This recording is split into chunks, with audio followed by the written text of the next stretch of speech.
इस कहानी की शुरुआत में हमें बताया जाता है कि आज से हजारों सालों पहले शू वेनवू नाम के आदमी ने 10 रिंग्स को खोजा था, जो बहुत ही रहस्यमय हथियार थे, क्योंकि उन रिंग्स की वजह से उन्हें देवी शक्ति और अमर रहने का वरदान मिला था। लेकिन उन्होंने रिंग्स का सही इस्तेमाल नहीं किया, क्योंकि उन्हें बेपनाह ताकत चाहिए थी। इसीलिए उन्होंने अपनी एक 10 रिंग्स की सेना बनाकर पूरे इतिहास में कई राज्यों और सरकारों को जीत लिया। वेणु अपनी ताकत और पैसों के पीछे हजारों साल भागते रहे, लेकिन एक दिन उन्हें अपनी ताकत बढ़ाने का तरीका मिल गया, और वह था तालो गांव की रहस्यमय शक्तियां। क्योंकि माना जाता था कि तालो जंगलों में छिपा हुआ एक अदृश्य गांव है, जहां के लोग अभी भी देवताओं की युद्ध कला के बारे में जानते हैं, और वहां बहुत सारे मिथिकल क्रिएचर भी रहा करते हैं। इसीलिए वेणु अपने साथियों के साथ तालो गांव का रास्ता ढूंढने के लिए निकल जाते हैं। लेकिन वो जंगल मायावी था, इसीलिए उनकी गाड़ी खाई से नीचे गिर गई। लेकिन वेनवू ने उन रिंग्स की ताकत से खुद को बचा लिया। फिर वो वापस से तालो के रास्ते की तलाश में निकल पड़े, जहां उनकी मुलाकात यिंगली से हुई, जो तालो की गार्डियन थी। वेनवू ने उससे तालो गांव का रास्ता पूछा, लेकिन यिंगली ने उसे तालो का रास्ता बताने से मना कर दिया और कहा कि तालो में आपके लिए कोई जगह नहीं है। इसी बात को लेकर उन दोनों में लड़ाई शुरू हुई, लेकिन यिंगली ने तालो की शक्तियों से वेणु को हरा दिया। मगर इस लड़ाई में उन दोनों को एक दूसरे से प्यार हो गया, और उन दोनों के 2 बच्चे हुए।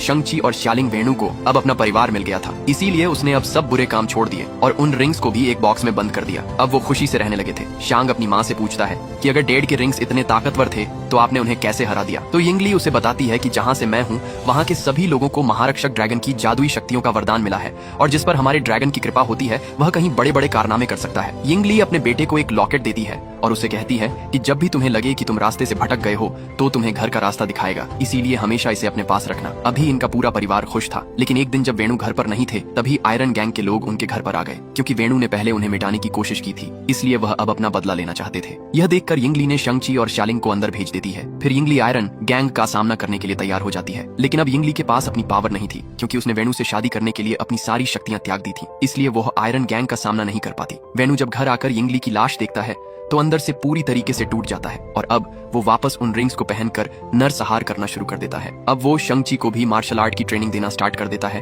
और कुछ ही सालों में शंगची मार्शल आर्ट में माहिर हो जाता है। तो वेणु ने 14 साल की उम्र में आयरन गैंग के लीडर का मर्डर करने के लिए भेजते हैं। वो शंगची को कहते हैं कि हमने तुम्हारी माँ के कातिल को ढूंढ लिया है, इसलिए उसे खत्म करना तुम्हारा फर्ज भी है और हक भी। इसीलिए जब तुम वापस लौटोगे तो फिर से 10 रिंग्स के सामने दुनिया झुक जाएगी। फिर शंगची अपने मिशन पर निकल जाता है, लेकिन वो अपने मिशन को पूरा करने के बाद सेंट फ्रांसिस को भाग जाता है, क्योंकि उसे लगता था कि वो ये सब गलत कर रहा है, और अपना नाम बदलकर शोन रख लेता है। फिर हमें प्रेजेंट का सीन दिखाया जाता है, जहां शंग सुबह जल्दी उठकर केटी के घर की तरफ निकल जाता है, क्योंकि वो और केटी पिछले 10 सालों से काफी अच्छे दोस्त हैं, और अब वो साथ में कार पार्क करने का काम किया करते थे। एक दिन जब वो बस से अपने काम पर जा रहे होते हैं तो कुछ 10 रिंग्स आदमी के लोग उन पर हमला कर देते हैं, जिन्होंने शंगची के गले में लगे लॉकेट को लेने के लिए भेजा था। शांग उन्हें वो लॉकेट नहीं देना चाहता था, क्योंकि उसकी माँ की आखिरी निशानी थी, इसीलिए उस पर हमला कर देता है और उन सभी आदमियों को मार देता है। लेकिन तभी रेजर फिस्ट उस पर हमला कर देता है, क्योंकि रेजर फिस्ट 10 रिंग्स का सबसे खतरनाक योद्धा था, और उसकी तलवार किसी भी चीज को काट सकती थी। शंग उसके वार से बचता जाता है, लेकिन रेजर फिस्ट की तलवार की वजह से उस बस के ब्रेक फेल हो जाते हैं, जिससे वो बस आउट ऑफ कंट्रोल हो जाती है, और बस ड्राइवर भी बेहोश हो जाता है।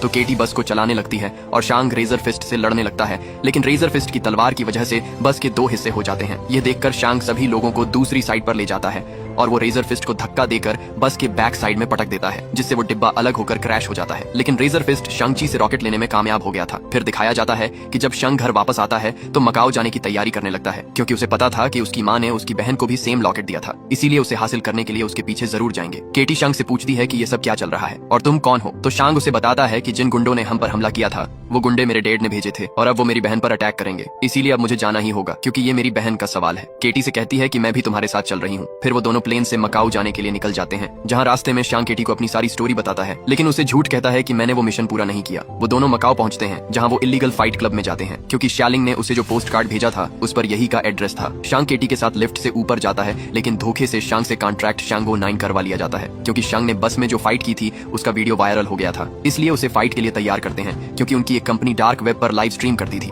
जिस पर बहुत से लोग बेटिंग लगाते हैं। शांग जी जब फाइट के लिए ग्राउंड में जाता है तो उसका कंपटीटर और कोई नहीं बल्कि उसकी बहन शालिंग ही होती है, जो शांग से बहुत गुस्सा थी, क्योंकि वो मिशन पर जाने से पहले उसे यह कहकर गया था कि वह 3 दिन में वापस आ जाएगा, लेकिन वह वापस नहीं लौटा। इस बात से गुस्सा होकर शालिंग उसे बहुत मारती है, जिससे शांग उस लड़ाई में हार जाता है। फिर मैच खत्म होने के बाद शालिंग जब शांग से मिलती है तो उसे पूछती है कि तुम मुझसे क्या चाहते हो। तो शांग उसे कहता है कि 10 रिंग्स आर्मी ने सैन फ्रांसिस्को में मुझ पर हमला किया था, और वो मेरा लॉकेट ले गए, और अब वो तुम्हारे पीछे आएंगे, क्योंकि तुम्हारे पास भी मॉम का सेम लॉकेट है, और जरूर डैड हमारे लॉकेट से कुछ बुरा करना करना चाहते हैं। तो श्यालिंग उसे कहती है कि जब तुम मुझे अकेला छोड़कर गए थे तब मुझे तुम्हारी जरूरत थी, लेकिन तुम नहीं लौटे तो मैं समझ गई कि मुझे तुम्हारी कोई जरूरत नहीं है और मैंने जगह अपने दम पर बनाना ही है। इसीलिए ना तो मुझे पहले तुम्हारी जरूरत थी और ना अब है। तो शांग उसे कहता है कि फिर तुमने मुझे वो पोस्ट कार्ड क्यों भेजा। तो श्यालिंग उसे कहती है कि ये पोस्ट कार्ड मैंने तुम्हें नहीं भेजा। तो इससे शांग समझ जाता है कि उसके डैड ने उसे फंसाया है। तभी वहाँ 10 रिंग्स के लोग आकर उन पर हमला कर देते हैं, लेकिन श्यालिंग अपने साथियों के साथ वहाँ से निकल जाती है, मगर वो शांग और केटी को वहाँ अकेला छोड़ देती है। शांग वहाँ से भागने के लिए बिल्डिंग का कांच तोड़ देता है। वो केटी को भी बाहर आने को कहता है, लेकिन के बेटी डर रही होती है क्योंकि उसे बांस की डंडियों पर चलना था। तो शांग उसे कहता है कि एक बार हम नीचे चले गए तो हम यहाँ से भाग सकते हैं। तो केटी भी मान जाती है। फिर वो दोनों साथ में लिफ्ट तक जाने लगते हैं, लेकिन तभी 10 रिंग्स आर्मी के लोग उन्हें देख लेते हैं। तो शांग केटी को कहता है कि तुम आगे जाओ,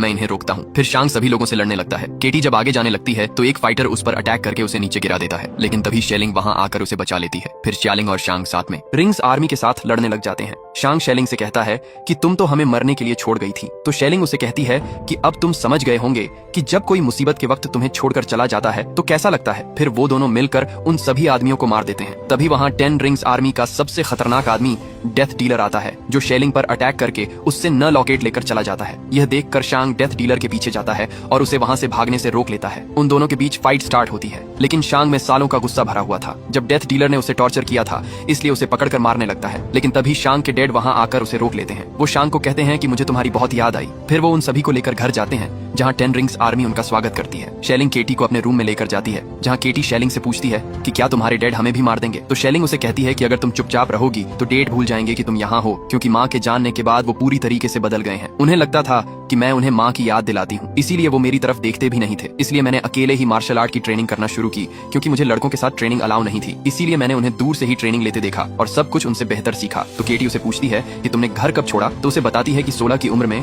मैं यहाँ से भाग गई थी, जब मुझे लगा कि अब मेरा भाई कभी वापस नहीं आएगा। फिर वो सभी साथ में डिनर करते हैं। शांग अपने डैड से पूछता है कि आपने मुझे ढूंढा कैसे। तो वेणु कहते हैं कि मेरी तुम दोनों पर कब से नजर थी, इसलिए अब वक्त आ गया है कि तुम अपने पिता के साथ खड़े हो जाओ। तो शांग उन्हें कहता है कि ये कभी नहीं होगा। तो वेणु उन्हें एक रूम में लेकर जाते हैं, जहां उन्हें कहते हैं कि जब तुम दोनों घर से भाग गए तो मुझे तुम्हारी माँ की याद और ज्यादा सताने लगी थी, इसलिए मैं उसके गांव तालों के बारे में और ज्यादा पढ़ने लगा, जिससे मुझे पता चला कि वहाँ पहाड़ों की गहराई में एक दरवाजा है जिसके पीछे तुम्हारी माँ को तालों के लोगों ने कैद कर रखा है। तो शांग और शेलिन को उनकी बातों पर यकीन नहीं होता। तो वेणु कहते हैं कि पहले मुझे भी यकीन नहीं था, लेकिन जब मैंने एक दिन अपने काम में डूबा हुआ इस रूम में बैठा था तब मुझे तुम्हारी माँ की आवाज सुनाई दी, जैसे कि वो बिल्कुल यहीं मौजूद हो। उसने कहा कि उसे मेरी मदद चाहिए। तो शांग उन्हें कहता है कि माँ के गांव वाले ऐसा क्यों करेंगे। तो वेणु उन्हें बताते हैं कि जब हमें प्यार हुआ तो तुम्हारी माँ चाहती थी कि हम तालों में साथ रहे, इसलिए उसने अपने बुजुर्गों से इजाजत मांगी, पर उन्होंने मना कर दिया। उन्होंने कहा कि मैं इस लायक नहीं हूँ। इससे वेणु को लगता है कि यिंगली आज भी जिंदा है, लेकिन तालों के लोगों ने उसे कैद कर रखा है। तो शांग अपने डैड को समझाता है कि मोम अब जा चुकी है। तो वेणु उन्हें होल में लेकर जाते हैं, जहाँ उनकी मोम के दिए हुए लॉकेट को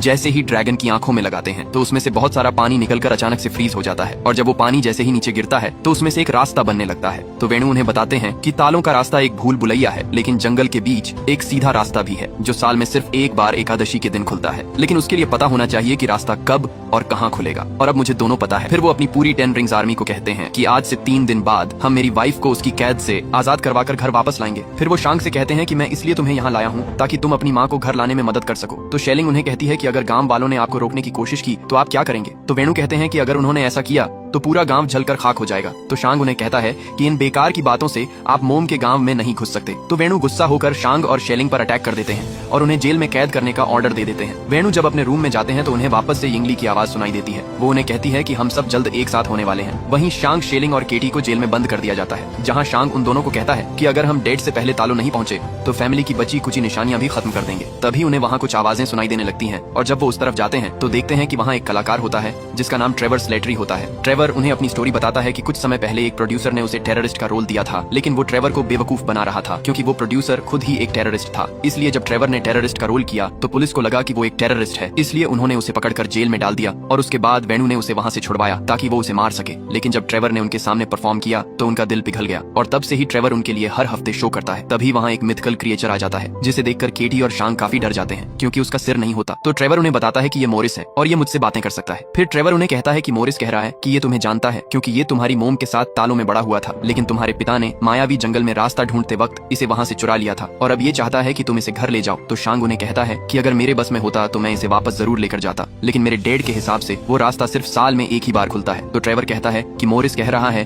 कि यह तुम्हें अभी भी वहाँ लेकर जा सकता है और तुम उस भूल भुलिया को पार कर सकते हो, लेकिन यह बहुत खतरनाक है क्योंकि आज तक इससे कोई जीते जी पार नहीं कर पाया। तो केटी उसे कहती है कि हम यहाँ से कैसे निकलेंगे। तभी शेलिंग वहाँ सुरंग का रास्ता ढूंढ लेती है और वो शांग को बताती है कि डैड ने पूरे कॉम्प्लेक्शन की गाड़ी लेकर निकल जाते हैं, लेकिन गार्ड को इस बारे में पता चल जाता है, इसलिए वह वहाँ उन्हें रोकने के लिए आ जाते हैं। तो वो दूसरे रास्ते से वहाँ से भागने लगते हैं, लेकिन वो रास्ता सिर्फ फिंगरप्रिंट से ही खुलता था, इसलिए जब 10 रिंग्स आर्मी के लोग उन्हें रोकने की कोशिश करते हैं तो वो एक एक करके सबको मारने लगते हैं और एक आदमी की मदद से उस डोर को खोल लेते हैं, जिससे वो सेफली वहाँ से निकल जाते हैं। सुबह होते होते वो उस जंगल तक पहुँचते हैं। मोरिस उन्हें रास्ता बताता जाता है, जिससे वो उस मायावी जंगल से बचते हुए एक झरने तक पहुँचते हैं। जब वो जैसे ही झरने के अंदर जाते हैं तो वाटर एकदम फ्रीज हो जाता है और वो एक सीक्रेट रास्ते से सीधा तालों में पहुँचते हैं, जहाँ वो देखते हैं कि वहाँ बहुत सारे मिथिकल क्रिएचर होते हैं। फिर वो तालो गांव में पहुँचते हैं, जहाँ शांग सभी को अपना इंट्रोडक्शन देता है, लेकिन वो सब उनकी बात नहीं सुनते और उन पर अटैक करने लगते हैं। तभी वहाँ यिंगली की बहन यिंगनान आ जाती है, जो उन्हें ऐसा करने से रोक लेती है। वो शांग और शेलिंग से कहती है कि मैं तुम्हारी मौसी हूँ। वो उन दोनों से मिलकर बहुत खुश होती है। शांग यिंगनन को कहता है कि हमारे पास टाइम कम है क्योंकि हमारे डैड यहाँ अटैक करने के लिए आ रहे हैं। तो नान उन्हें अपने साथ नदी के किनारे लेकर जाती है, जहाँ उन्हें बताती है कि हम काले द्वार के रखवाले हैं और तुम्हारी दुनिया को उन बुराइयों से बचाते हैं जो इस द्वार के पीछे कैद है। तो शांग उन्हें कहता है कि हमारे डैड उसी द्वार को खोलने आ रहे हैं क्योंकि उन्हें लगता है कि माँ वहीं कैद है। तो नैन उनसे पूछती है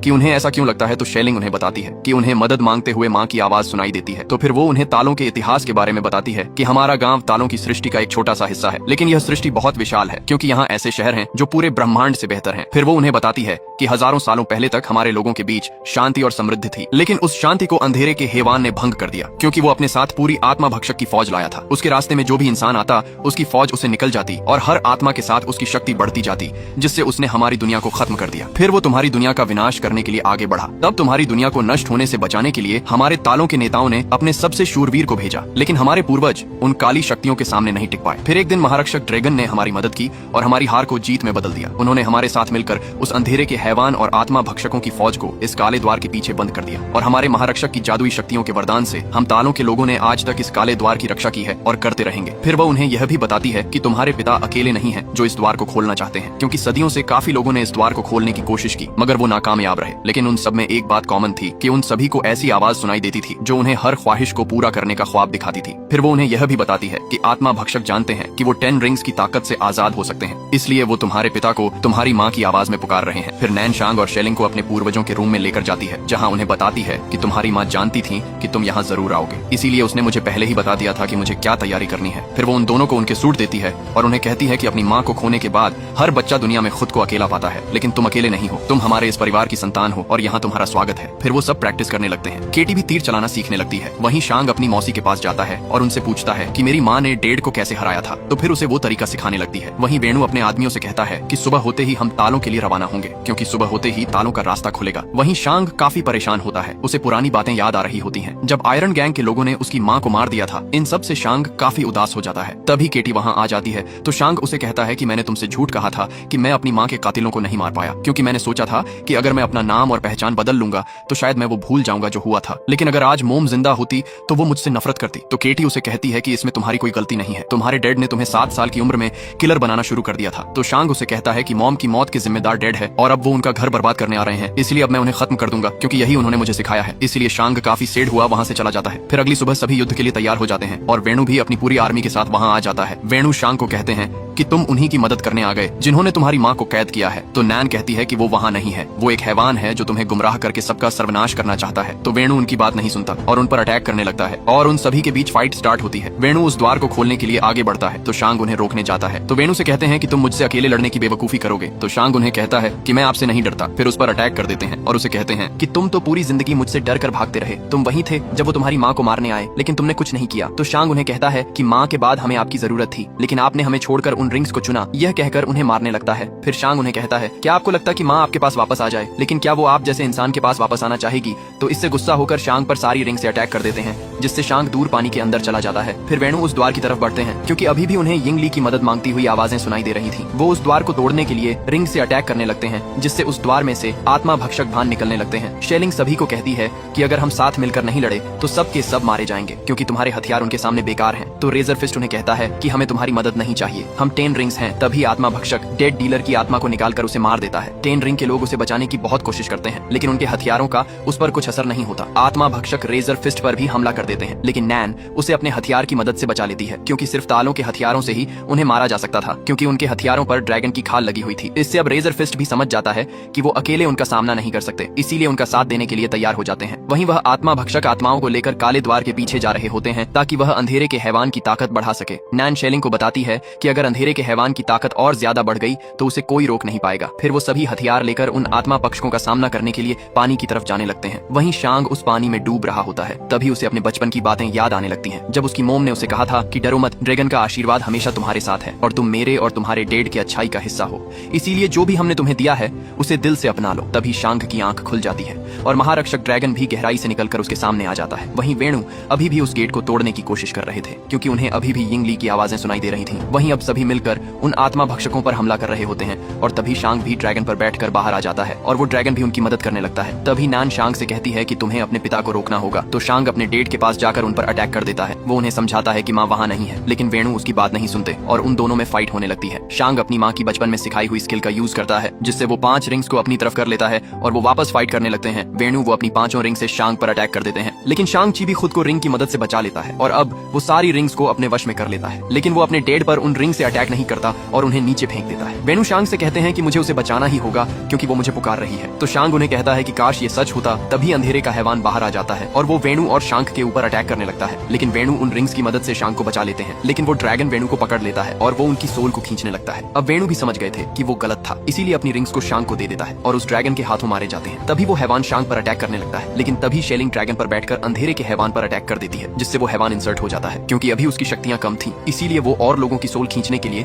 गांव की तरफ बढ़ने लगता है। यह देखकर शांग उस काले द्वार को पत्थरों की मदद से बंद कर देता है और ड्रैगन पर बैठकर गांव की तरफ बढ़ने लगता है, ताकि वो उसको रोक सके। ड्रैगन अपनी पावर से हैवान पर अटैक कर देता है और उसे अपनी पानी की शक्तियों से पकड़ लेता है, लेकिन तभी आत्मा भक्षक बहुत सारी आत्माओं को पकड़कर हैवान के मुंह में डाल देते हैं, जिससे उसकी शक्तियां और ज्यादा बढ़ जाती हैं और वो ड्रैगन की पकड़ से आजाद हो जाता है। फिर वो हैवान ड्रैगन को पकड़कर उसकी सोल को निकालने लगता है। वहीं ग्वांगबो केटी से कहते हैं कि अगर हैवान को हमारे ड्रैगन की आत्मा मिल गई तो उसे कोई नहीं रोक पाएगा, इसीलिए हमें उसके गले पर निशाना लगाना होगा। वो साथ में उस पर निशाना लगाने लगते हैं, लेकिन तभी एक आत्मा भक्षक ग्वांगबो को पकड़कर उसकी आत्मा निकाल लेता है। यह देखकर केटी काफी डर जाती है, क्योंकि उसके पास एक ही तीर बचा हुआ था और उसने अभी एक दिन पहले ही तीर चलाना सीखी थी। वहीं वो हैवान शेलिंग को भी पकड़कर उसे मारने लगता है, लेकिन शांग अपनी बहन का हाथ पकड़ लेता है। शेलिंग उसे कहती है कि तुम्हें मेरा हाथ छोड़ना होगा, वरना वो हैवान ड्रैगन की आत्मा निकाल लेगा। तो शांग उसे कहता है कि मैं तुम्हें दोबारा नहीं छोड़ सकता। वो हैवान ड्रैगन की आत्मा निकलने लगता है, लेकिन तभी केटी उस हैवान के गले पर निशाना लगा देती है और उसका निशाना एकदम सही लगता है। ड्रैगन की सोल निकलने से बच जाती है। ड्रैगन हैवान को नीचे पानी के पास लेकर जाता है और उसे अपनी पावर की मदद से पकड़ लेता है। शांग अपनी रिंग्स की मदद से उस हैवान पर जाकर उन रिंग्स को हैवान के सीने में भर देता है और उन रिंग्स को कामयाब स्टाइल में मूव करके उस ड्रैगन को मार देता है, जिससे सारे आत्मा भक्षक भी मर जाते हैं। फिर ड्रैगन शेलिंग और शांग को लेकर